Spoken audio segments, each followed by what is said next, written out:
বিসমিল্লাহির রহমানির রহিম। একদম চাইট সহ আর কি, যে দেখতে পাচ্ছেন বলা নড়তেছে অলরেডি।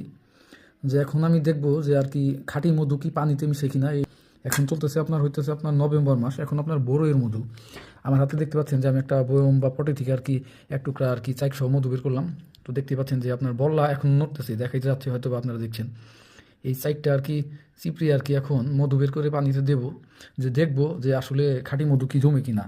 ওটাই আর কি দেখার জন্য আর কি ভিডিও করা। তো দেখতে পাচ্ছেন যে আমি মধু দিচ্ছি আর নিচে অলরেডি পড়ে যাচ্ছে, আর পরে আপনার একদম পানির সাথে মিশে যাচ্ছে। মিশে যাওয়ার কারণ কি আপনারা বলতে পারবেন?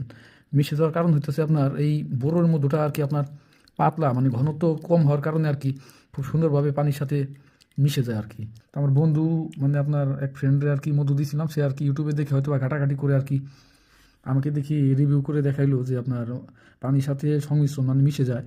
বিষয়টা আমার খুবই খারাপ লাগছে। এর জন্য আর কি তার ভুল ভাঙানোর জন্য আর কি দেখালাম যে আমার যে মানে এই যে এখানে যে বয়মের যে সাইটটা, এটা যদি কেউ মানে দেখতে চান অবশ্যই মানে আমার সাথে যোগাযোগ করবেন, অবশ্যই আপনাকে দেখাবো যে নিজের চোখে নিজের হাতে যখন দেখবেন না তখন আর এই ভুলটা থাকবে না। আর অলরেডি দেখতে পাচ্ছেন যে এদিকে মানে আপনার নিচে জমে গেছে, হয়তো বা কালারও আপনার পাতলা হওয়ার কারণে পানির সাথে মিশেও গেছে। আর এটা যখন আপনি এই যে চামিচ দিয়ে আর কি নাড়া দিবেন না, দেখা যাবে কি মানে একদম সুন্দরভাবে মিশেও যায়।